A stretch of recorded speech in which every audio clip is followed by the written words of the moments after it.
네, 오늘 본문은 마태복음 19장 13절에서 15절입니다. 제가 봉독하겠습니다. 그때 사람들이 예수께서 안수하고 기도해 주심을 바라고 어린아이들을 데리고 오매 제자들이 꾸짖거늘 예수께서 이르시되 어린아이들을 용납하고 내게 오는 것을 금하지 말라. 천국이 이런 사람의 것이니라 하시고 그들에게 안수하시고 거기를 떠나시니라. 아멘. 아멘. 이상철 목사님께서 어린아이라는 제목으로 말씀 전해주시겠습니다. 네. 안녕하십니까, 여러분? 우리 정말 수고 많으셨던 우리 이종성 전 회장님, 또 새롭게 우리가 이제 회장직을 맡게 되는 우리 김동욱 회장님, 네, 두 분께 정말 하나님의 축복이 가득하기를 이 시간을 빌어서 다시 한 번 더 기원합니다. 아멘. 오늘 우리 이 말씀을 보고 있으면 우리가 제가 항상 강조드리는 것처럼 우리가 성경을 이해할 때는 전체 이야기의 흐름과 문맥이 아주 중요합니다.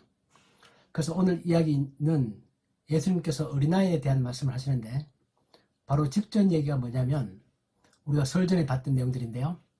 바리새인들이 나와서 예수님께 이혼에 관한 질문을 하면서 예수님을 시험하고자 했던 그런 내용들이었습니다.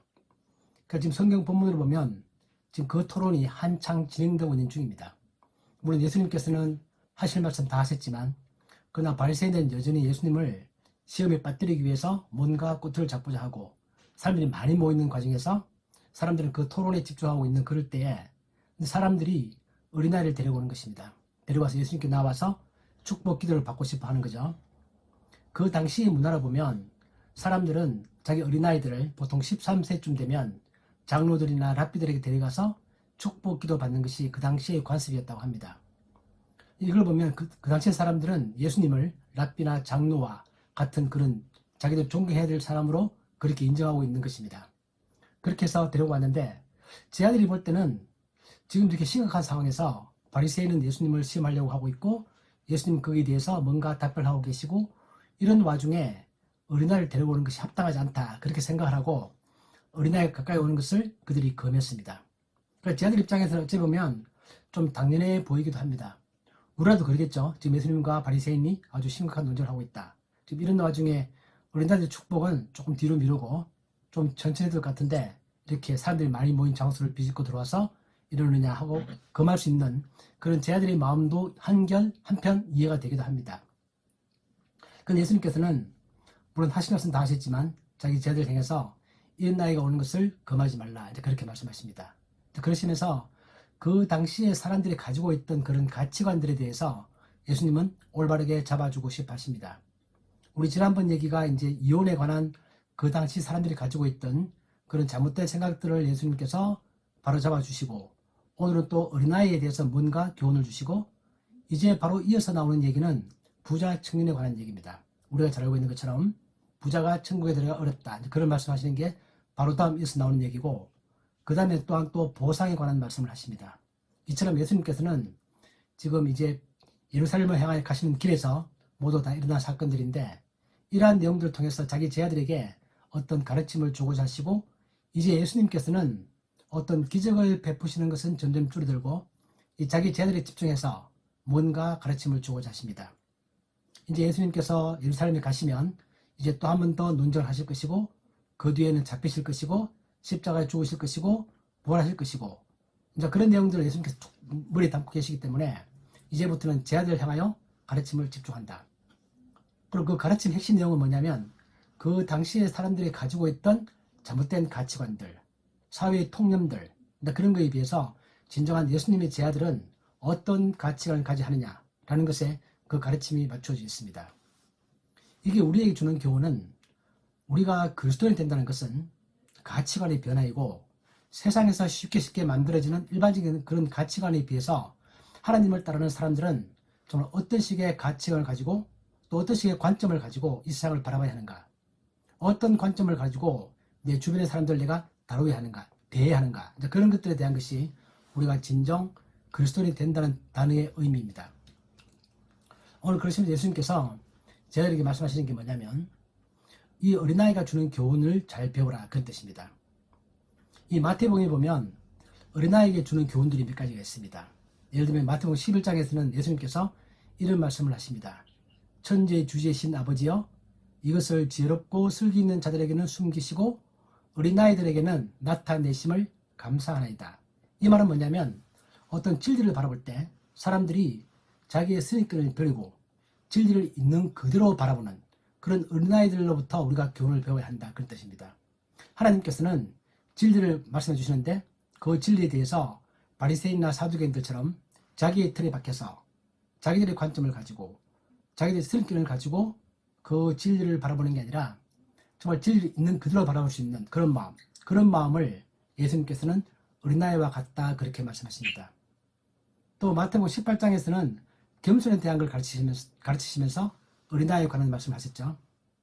오늘 19장에서는 어린아이를 오늘 금하지 말라 그렇게 말씀하시면서 어린아이와 같은 자들이 천국에 들어갈 수 있다. 어린아이와 같은 자들이 천국이 그들의 것이다. 이런 말씀을 하십니다. 이걸 보면 예수님께서는 어린아이를 통해 우리들에게 뭔가 가르치고 싶은 게 있습니다. 특히 오늘 본문을 통해서는 오늘 이렇게 말씀하십니다. 천국이 이런 사람의 것이다. 오늘 본문 14절에서 그렇게 말하죠. 우리 마태복음에 보면 천국은 이런 사람들의 것이다 라는 표현이 몇 가지 나옵니다. 우리 대표적으로 산상수훈에서 마태복음 5장에 보면 팔복이 나오죠. 팔복 가운데서 제 첫 번째 복이 뭐냐면은 심령이 가난한 자는 복이 있나니 천국이 그들의 것이다. 그렇게 말씀하시고 또 그 팔복에서 제일 마지막 복, 여덟 번째 복이 뭐냐면 마태복음 5장 10절에 보면 또 똑같은 말씀을 하십니다. 어의를 위하여 박해를 받은 자는 복이 있나니 천국이 그들의 것이다. 오늘 세 개의 이 구절을 통합해보면 천국은 어떤 사람들의 것이냐? 천국은 심령이 가난한 자의 것이고 천국은 어의를 위하여 박해를 받은 자의 것이고 또 천국은 어린아이와 같은 자의 것이다. 그렇게 말씀하십니다. 우리가 이 본문을 보면서 잘 정리할 것은 뭐냐면 우리가 그렇다고 해서 어린아이와 같지 않으면 천국에 들어가지 못한다. 또 심령이 가난하지 아니하면 천국에 들어가지 못한다. 또 어의를 위하여 박해를 받지 아니하면 천국에 들어가지 못한다. 이게 마치 천국에 들어가는 조건처럼 보일 수 있는데 성경은 그런 말을 하고 있는 게 아닙니다. 우리가 알고 있는 것처럼 천국에 들어가는 유일한 조건은 예수 그리스도의 십자가의 죽음과 부활을 믿는 것입니다. 그 외에 다른 어떤 조건도 없습니다. 거기에 비춰보면 오늘 이 본문의 말씀들은 우리가 그런 은혜로 천국에 들어가지만 천국에 들어가기로 하나님의 선택된 백성이 된 사람들은 이러한 삶을 살아야 한다. 그런 의미입니다. 즉 내가 천국에 들어가는 것은 내가 어린아이와 같기 때문에 들어가는 것이 아니라 나는 하나님의 은혜로 예수 그리스도의 십자가의 죽음과 부활을 믿음으로 해서 나는 천국에 들어가는 것이다. 나는 그것은 하나님의 은혜이다. 그걸 아는 사람들은 우리들의 삶 가운데 어린아이와 같은 그런 마음을 가져야 한다. 그런 사람들은 심령이 가난해야 한다. 그런 사람들은 어의를 위하여 박해를 받을 수 있어야 한다. 그런 의미입니다. 그래서 오늘 나왔던 이 세 가지 내용들, 심령이 가난한 자, 또 어의를 위하여 박해를 받은 자, 또 어린아이와 같은 자, 이 세 개의 의미는 공통점을 우리가 거기서 찾을 수 있습니다. 첫째, 우리가 심령이 가난하다는 뜻은 자기 자신의 부족함을 있는 그대로 인정하는 사람입니다. 하나님 앞에서 교만하지 않고 나의 부족한 것, 잘하는 것, 이것들을 있는 그대로 내려놓고 내가 정말 하나님의 은혜가 아니면 구분할 수 없고 내가 살아가는 모든 것이 다 하나님의 은혜이다 라는 것을 인정하는 사람, 그것을 바로 우리가 마태복음 5장에서는 심령이 가난한 자라고 말합니다. 내 심령이 가난하다. 그것은 비굴하거나 자기 비하를 말하는 게 아닙니다. 나는 심령이 가난하다. 왜냐하면 내가 하나님 앞에서 내 자신을 볼 때 내가 얼마나 부족한 사람인가, 내가 하나님의 은혜가 없이는 어떻게 천국에 들어갈 수 있겠는가 라는 것을 인정하는 사람, 그것이 심령이 가난한 자입니다. 어린아이도 그와 같습니다. 어린아이들은 자기의 부족함을 압니다. 자기를 과시하지 않습니다. 있는 그대로 내가 할 수 있는 것은 할 수 있다고 말하고 내가 할 수 없는 것은 할 수 없다고 말하는 솔직한 마음, 그것이 어린아이의 마음이라서 그 마음과 심령이 가난한 자는 통하는 것이 있는 것입니다. 또 하나는 어의를 위하여 박해를 받는 것과 어린아이의 마음, 이 공통점은 저는 이야기를 예를 들고 싶습니다. 우리가 잘 알고 있는 벌거벗은 임금님, 참 유명한 얘기죠. 어른들은 진실을 보면서도 그 진실을 진실대로 말하지 못합니다. 왜냐하면 그것이 진실대로 말할 경우에는 자기 이익과 상관되기 때문에 내가 어떻게 불이익을 받을지도 알고 있고 내가 만약에 진실을 진실이라고 말할 때 그것이 나에게 줄 수 있는 어떤 고통, 어려움, 환난 그런 걸 다 계산하기 때문에 어른들은 진실을 분명히 보면서도 자기 마음 가운데서도 저건 진실이 아니다. 저 임금님 지금 벌거벗었다 알면서도 그 말을 절대 하지 못합니다. 그러나 그 말을 할 수 있는 사람들은 어린아이입니다. 어린아이는 임금님이 벌거벗었다 그렇게 말하는 거죠. 있는 그대로 말하는 것입니다. 진리를 바라보면서 자기 이익을 따지지 않고 그런 마음이 어린아이의 마음이다. 그러면 우리가 어린아이와 같이 그렇게 살려고 하면 당연히 우리 마태복음 5장에서 말하고 있는 것처럼 의를 위하여 박해를 받을 수 있습니다. 진리는 진리다. 저것은 잘못된 것이다. 이것은 옳은 것이다. 그렇게 말할 경우에는 그 사람이 겪게 될 사회적인 어려움, 현실적 어려움 그런 것들이 존재하는 것입니다. 그래서 예수님께서는 어린아이를 통하여 우리가 어린아이를 통하여 어떤 마음의 자세를 가지고 세상을 살아가야 하는가라는 것들을 말하고 있습니다. 우리가 현실적으로 진리를 진리라고 말하지 못하고 불의에 대해서 우리가 그냥 동조하고 그럴 수도 있겠지만 현실적인 한계 때문에 그러나 하나님은 우리들의 마음 가운데 그러한 것들을 있는 그대로 말할 수 있는 그래서 그것이 만약에 나에게 불이익을 주고 그것 때문에 내가 어려움을 겪는다 할지라도 어린아이처럼 솔직한 자기의 이야기를 자기의 견해를 말할 수 있는 이제 그런 사람들을 하나님께서 예수님의 제자들은 그러한 삶을 살아야 한다. 이제 그렇게 말씀하고 계십니다. 우리가 어린아이에 대한 믿음을 이해할 때 오해하면 안 되는 것이 있습니다. 가끔 우리는 보통 어린아이에 대한 믿음을 이해할 때 사람들에게 그렇게 말하죠. 우리가 신앙을 가질 때 무비판적으로 따지지 말고 그대로 받아들여라. 목사님들 설교나 성경에 대한 설명이나 그런 것들을 볼 때 따지지 말고 비판하지 말고 있는 그대로 받아들이는 것이 어린아이의 믿음과 같은 것이다. 그렇게 보통 우리가 가끔 그렇게 우리가 잘못 쓰기도 하는데 성경은 그런 말 하고 있는 것이 아닙니다. 성경은 반대로 우리가 지식된 믿음을 갖기 위해서는 정말 건전한 비판적인 마음을 가지고 이 말씀이 과연 그러하냐 이것이 얼마나 사실일까 그렇지 않을 수 있는 것은 아닌가 이런 마음을 가지고 잘 따지는 것들을 성경은 오히려 우리들에게 권장하고 있습니다. 우리 사도행전 17장에 보면 베레아에 있는 사람들을 그렇게 칭찬하고 있는 거죠. 베레아에 있는 사람들은 데살로니가에 있는 사람들보다 더 너그럽고 안전한 마음으로 말씀을 받고 이것이 그러한가 하여 날마다 성경을 상고한다. 날마다 성경을 상고한다는 얘기는 영어 표현에 보면은 이거제민 한다고 되어 있습니다. 성경을 검토하는 것입니다. 검사하는 것입니다. 성경이 과연 이 말이 어떤 의미일까? 참 성경을 통해서 우리에게 전하고 싶은 메시지가 무엇일까? 그런 것들을 편견 없이 성경을 잘 검토하는 그런 마음들입니다. 물론 여기서의 검토는 비판하기 위해서 일부러 꼬투리 잡기 위해서 바리새인처럼 그런 검토가 아니라 정말 진리를 내가 좀 더 정확히 알기 위해서 남들의 말을 들으면서도 거기에 대한 건전한 비판적인 마음을 가지고 성경을 읽고 바울의 전도를 듣고도 바울이 저 말이 과연 성경 어디에 그런 말이 나오나 따져보기도 하고 앞뒤를 맞춰보기도 하고 이제 그런 자세를 말합니다. 그런 것들을 하나님께서는 오히려 우리에게 더 권장하시는 거죠. 그러시면서 지혜를 가지고 어떤 거짓 선지자와 거짓 메시아를 조심하고 잘 판단해서 무엇이 진리인가를 따지라 이제 그렇게는 말씀하시지만 그렇다고 해서 그렇기 때문에 오히려 어린아이처럼 순수한 마음을 받아들이는 것이 아니라 그냥 맹목적으로 받아들이는 것 그것을 성경이 권장하고 있지는 않습니다. 그래서 우리가 어린아이라고 하면 어린아이와 같은 믿음이라고 한다면 무조건적인 수용 그런 걸 말하고 있는 게 아니라 진실을 있는 그대로 보고 싶어하는 마음 그런 마음들을 지금 말씀하고 있다는 사실을 다시 한번 마음에 새길 필요가 있습니다. 또 하나 오해할 수 있는 것은 어린아이면 무조건 자동적으로 구원을 받는가에 관한 것입니다. 오늘 예수님께서 천국은 어린아이와 같은 자일 것이다 라고 말한다고 해서 어린아이들이 다 자동으로 구원받는다 그런 의미는 아닙니다. 우리가 알고 있는 것처럼 어린아이들도 원죄를 가지고 태어납니다. 다윗이 시편 51편에서 그렇게 말하죠. 내가 죄악 중에서 출생했다. 어머니가 죄 중에서 나를 잉태하였나이다. 그런 말씀들을 보면 어린아이들도 원죄를 가지고 태어납니다. 그렇기 때문에 또 어린아이들도 죄를 가지고 있습니다. 자기 이기심, 남들을 배려하지 못하는 마음, 상황에 맞지 않게 행동하는 것들, 자기 고집 그런 것들을 가지고 있죠. 그런 것들이 있기 때문에 어린아이의 모든 면이 다 옳다 그렇게 말하고 있는 게 아니라 오늘 본문을 통해서 예수님께서는 어린아이와 같은 그런 순수한 마음, 진리를 있는 그대로 바라보는 마음 그런 마음들에 대해서 우리들에게 교훈을 받으라고 이제 그렇게 말씀하고 있습니다. 그러시면서 제 아들이 이 예수님께 낳은 어린아이를 검했던 그 상황에서 보면 제 아들은 그럴 수 있지만 예수님은 작은 자를 아주 소중하게 다루십니다. 이건 우리 마태복음 보면 또 성경 전체에 보면은 항상 일관되게 등장하는 그런 메시지죠.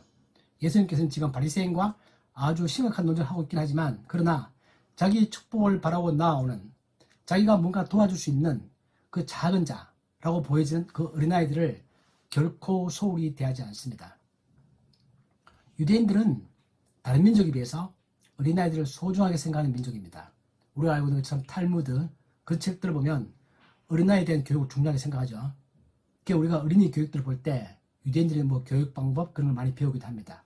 그래서 그 당시 다른 나라에 비하면 유대인들은 어린아이를 아주 소중하게 생각하는 문화였습니다.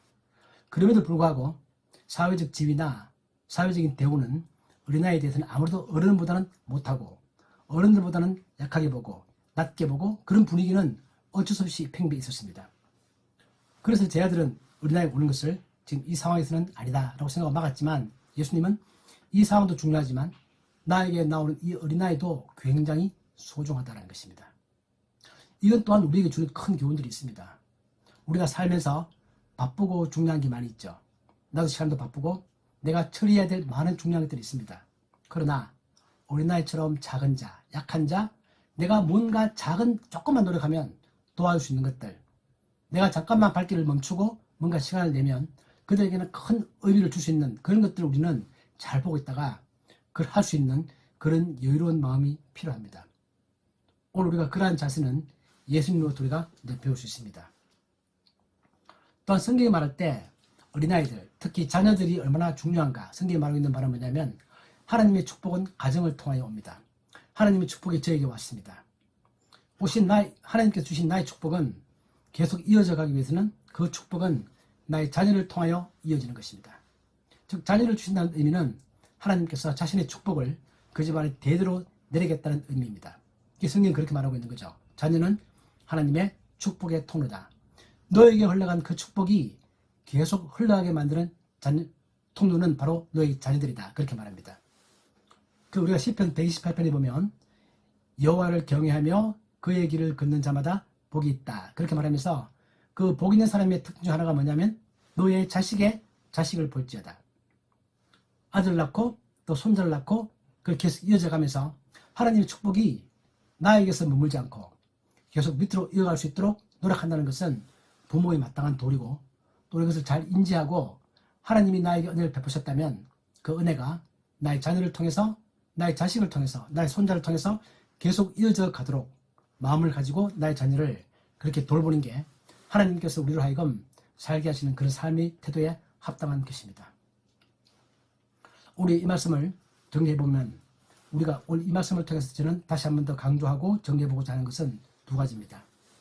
첫 번째 하나는 제가 방금 말씀드렸던 것처럼 예수님처럼 우리도 작은 자를 소중히 생각하자. 사실 이 부분은 우리의 마음의 태도의 문제입니다. 우리 정말 바쁘죠. 특히나 현대시대에서는 너무나 바쁩니다. 할 게 너무 많고. 그렇지만 우리가 그런 와중에서 오늘 어린아이처럼 나에게 뭔가 도움을 요청하는 사람들, 내가 뭔가 도와주는 사람들, 그런 것들은 항상 내 주변에 생깁니다. 그럴 때 우리는 실제 내가 시간을 내서 해보면 그게 그렇게 많이 나의 시간을 뺏어가는 것도 아닙니다. 해보면 우리가 그런 걸 체험해 볼 수 있습니다. 다만 우리는 내 마음이 바쁜 것 뿐입니다.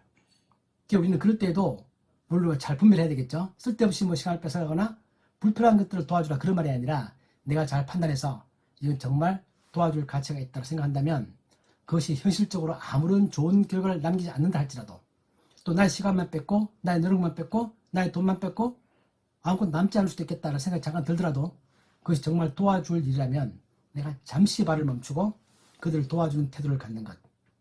오늘 이것은 우리가 예수님을 통해서 배울 수 있는 중요한 교훈입니다. 예수님 그렇게 하시는 거죠. 어린아이가 내게 오는 것을 금하지 마라. 이 토론 중요하지. 그런데 이 토론만큼이나 내가 어린아이들에게 축복하는 것도 아주 중요한 일이다.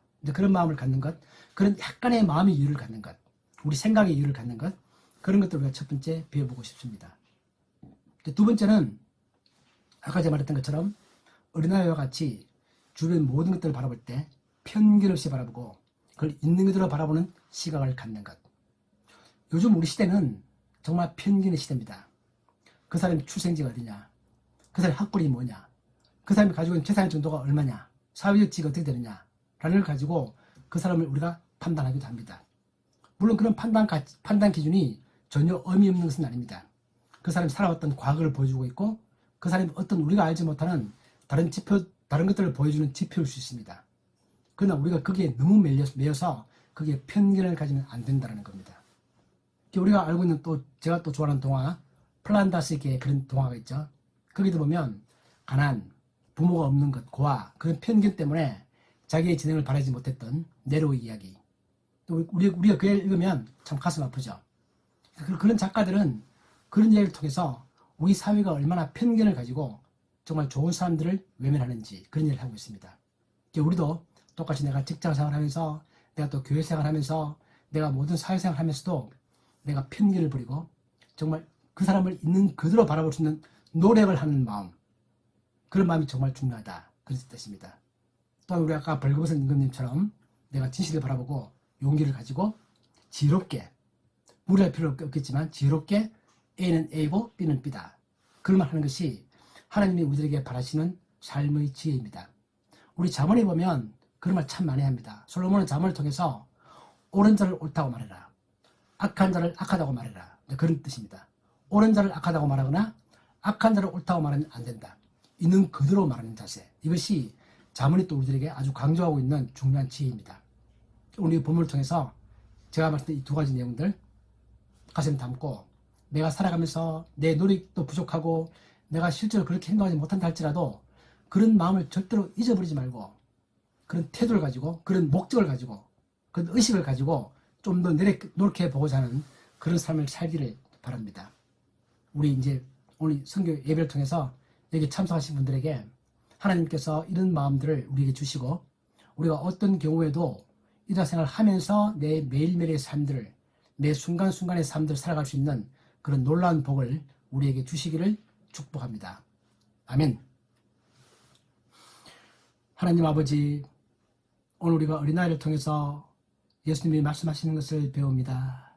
하나님, 우리도 예수님처럼 아무리 내 생활이 바쁘고 내가 시간이 바쁘다 할지라도 정말 내가 도와줄 수 있는 작은 일들에 대해서 내가 마음의 이유를 가지고 시간의 이유를 가지고 생각의 이유를 가지고 그들을 돌아보며 그들을 생각할 수 있는 그런 사람이 되게 하여 주시옵소서. 또한 어린아이처럼 세상을 바라볼 때 나의 선입관을 버리고 하나님의 시각으로 진실을 있는 그대로 바라보며 또한 진실을 진실로 말할 수 있는 그런 용기와 지혜를 우리에게 주시옵소서. 하나님, 우리가 이러한 것들이 현실적으로 얼마나 어렵고 쉽지 않다는 것을 잘 알고 있지만 그러나 다시 한 번 더 주님께 간구합니다. 하나님, 우리가 이러한 삶을 살아갈 수 있도록 또한 이러한 노력을 우리가 할 수 있도록 이러한 노력을 우리가 게을리하지 않도록 하나님께서 우리에게 은혜를 베푸셔서 우리가 한 걸음 한 걸음 더욱더 예수님을 닮아가는 그런 사람들이 되게 하여 주시옵소서. 예수님의 이름으로 기도하옵나이다. 아멘.